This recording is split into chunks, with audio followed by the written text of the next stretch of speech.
인생이 지나가는 사람들에게 상처받지 않을 것. 나는 나로 살기로 했다. 김수연, 마음의 숲.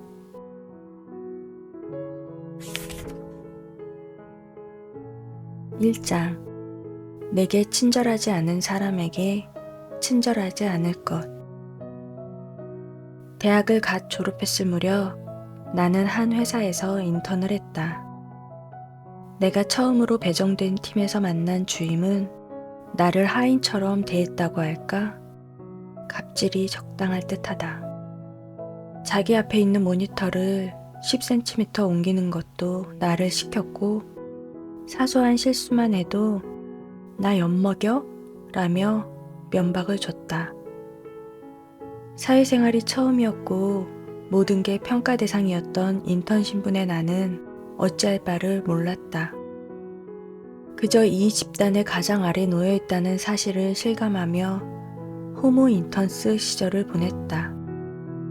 그렇게 인턴십을 마치고 한참이 지난 어느 날 잠자리에 드는데 갑자기 그 선배 생각에 분한 마음이 일었다.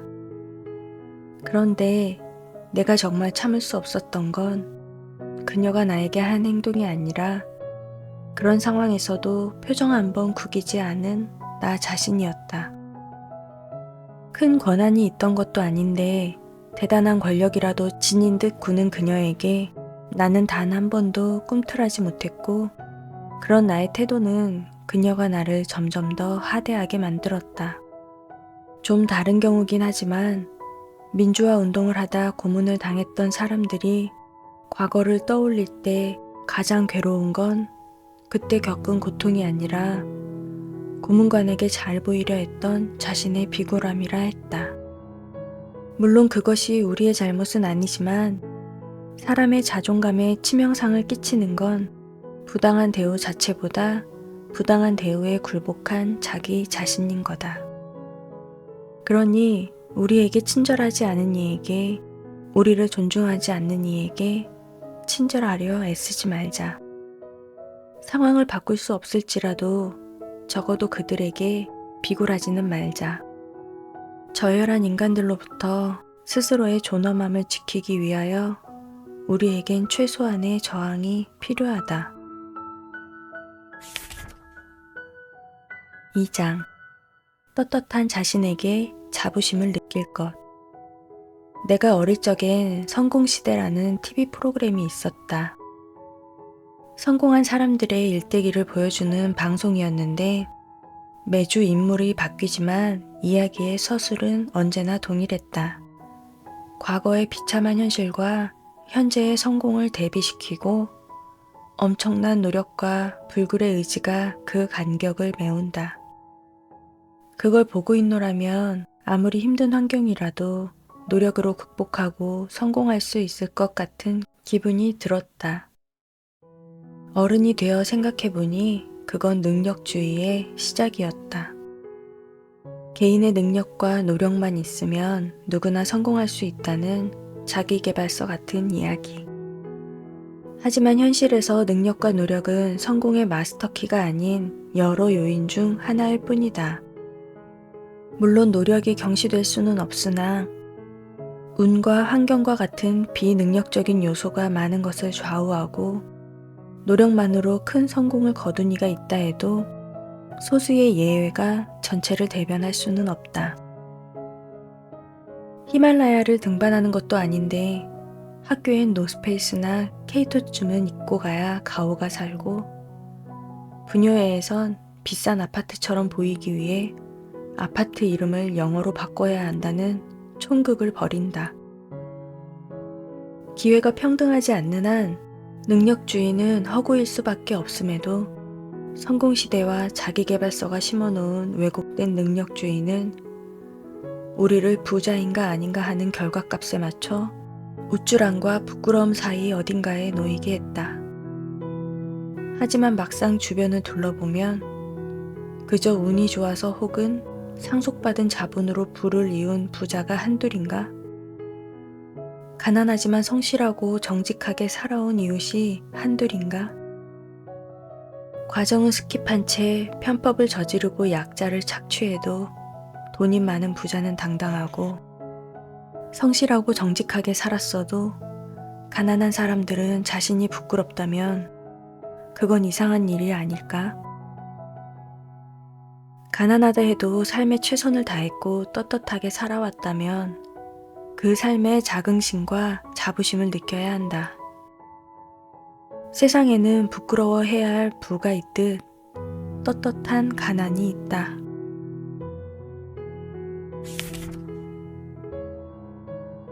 3장 스스로에게 변명하지 않을 것. 젊은 시절 운동권에 있었다는 어느 분의 이야기를 듣게 되었다. 그는 명문대를 졸업했지만 운동권 출신이라는 꼬리표 때문에 제대로 된 직장을 잡지 못했다. 그런 그는 자본주의를 혐오했는데 이렇게 불합리한 구조에선 일할 수 없다고 말하며 언제부턴가는 일자리를 구할 시도조차 하지 않았다. 그는 40을 넘긴 나이까지도 일을 하지 않았고 그 결과 모든 생활비는 청소 일을 하는 어머니의 몫이 되었다. 누가 보더라도 이 사람의 논리는 허점투성이다. 노동자가 자본가에게 착취당하는 사회적 구조를 비난하면서도 자신은 어머니를 착취하고 있으니 말이다. 주변 사람들은 일할 시도조차 하지 않는 그를 이해할 수 없어 했고 그의 어머니를 불쌍하게 여겼다. 대체 무엇이 그를 이토록 이해할 수 없는 사람으로 만들었을까? 짐작하건대 당시 명문대를 나왔던 그는 자신에 대한 기대도 이상도 높았을 거다. 하지만 운동권이었다는 이유로 자신의 존재가 부정당하는 현실에서 얼마나 많은 무력감과 좌절감을 느껴야 했을까. 거기다 경제적 독립에 실패했다는 사실은 그에게 수치심이 되었을 것이고 그가 품었던 자아 이상의 치명적인 손상이 가해졌을 테다. 자신에 대한 수치심과 무가치함은 사람이 가장 견디기 힘들어하는 감정이다. 그렇기에 사람들은 이 감정을 숨기고자 냉소를 무장하고 문제의 원인을 외부의 탓으로 돌리며 변명 뒤에서 자신을 보호한다.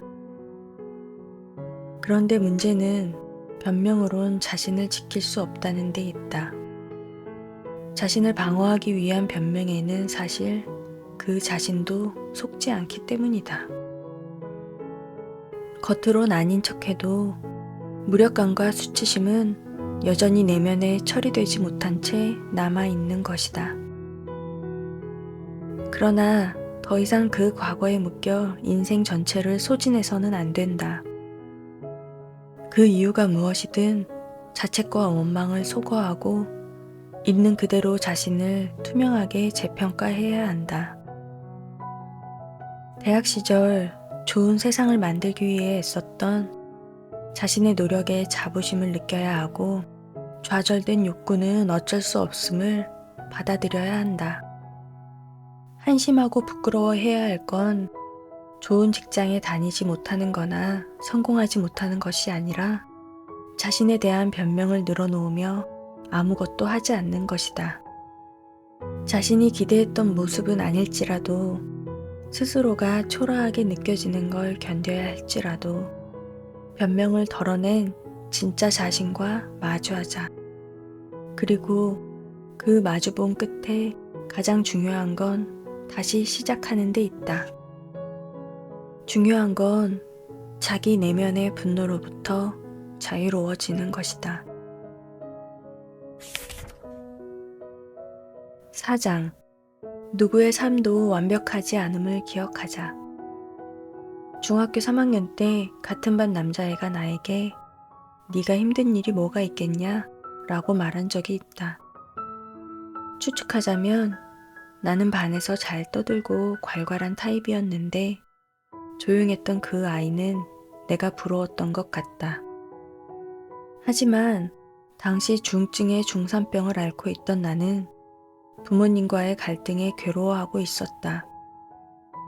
대신 난 다른 친구들을 부러워했는데 그 친구야말로 힘든 일이 없어 보였다. 예뻤고 다들 그녀에게 잘 보이고 싶어 했다. 그런데 몇 년 후 친해진 그녀는 내게 중3 때가 가장 힘들었다며 선생님들의 차별과 편견에 죽고 싶었다는 이야기를 했다. 신기한 일이다. 그 남자애도 틀렸고 나도 틀렸다. 우리는 자신에게 결핍된 부분을 가진 누군가를 볼 때 그 사람의 인생은 완벽하다고 느낀다. 하지만 과연 우리는 타인에 대해 얼마나 알고 있을까? 박연선 작가의 드라마 청춘시대의 마지막 회에선 한 달간 중국으로 떠나는 진명을 보며 공항 직원들은 부럽다. 너도 부모 잘 만나서 태어나 라며 서로 속닥거린다. 하지만 사실 진명은 6년 동안 식물인간으로 지냈던 동생이 죽은 후 전 재산 170만 원을 털어 무작정 떠나는 상황이었다. 우리는 겉으로 드러난 모습만 보며 타인의 삶의 무게를 짐작하지만 타인의 눈에 비친 우리의 모습이 전부가 아니듯 우리의 눈에 비친 타인의 모습도 전부가 아니다. 우리는 각기 다른 상처와 결핍을 가졌으며 손상되지 않은 삶은 없다. 그렇기에 당신이 알아야 할 분명한 진실은 사실 누구의 삶도 그리 완벽하지 않다는 것. 때론 그 사실이 위로가 될 것이다.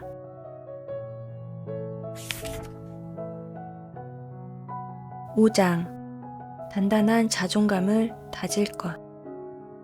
알랭드 보통은 어른이 된다는 건 냉담한 인물들, 속물들이 지배하는 세계에서 우리의 자리를 차지하라는 의미라 했다.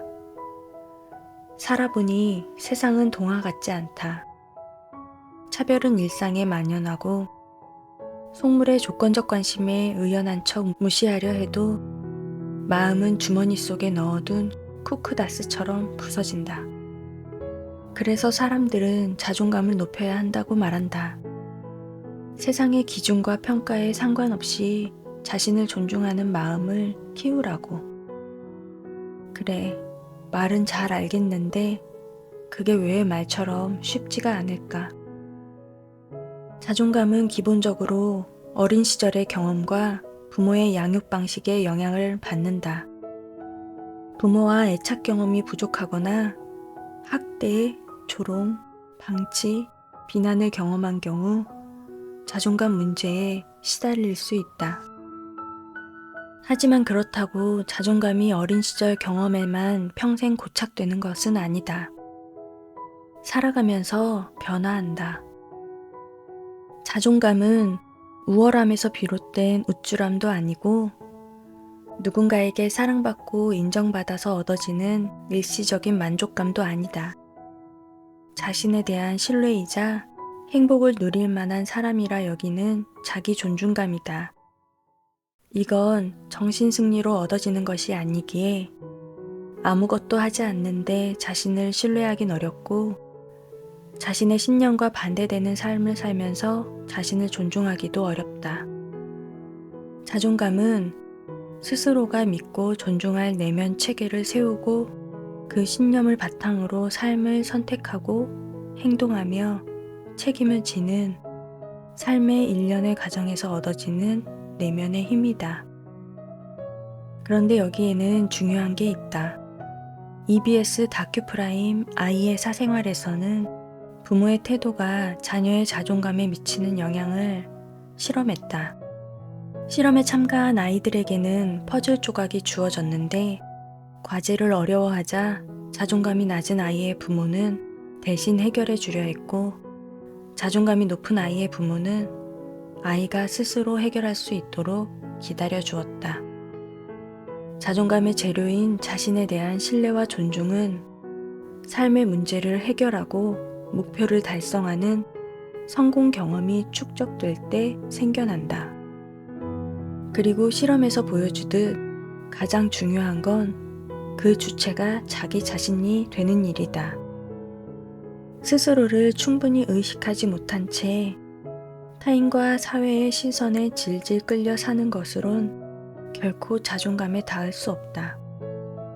그렇기에 단단한 자존감을 세우기 위한 첫걸음은 분명하다. 나답게 살아가는 것. 내가 아닌 모습으로 사랑받느니 차라리 있는 그대로의 내 모습으로 미움받겠다. 커트 코베인. 인생에 지나가는 사람들에게 상처받지 않을 것. 세상의 정답에 굴복하지 않을 것. 스스로에게 변명하지 않을 것. 모든 이에게 이해받으려 애쓰지 않을 것. 주눅들만큼은 겸손하지 말 것. 지나간 과거와 작별할 것. 남이 원하는 삶이 아닌 나다운 삶을 살 것. 나는 나로 살기로 했다. 김수연. 따뜻한 위로가 필요한 밤, 산책방.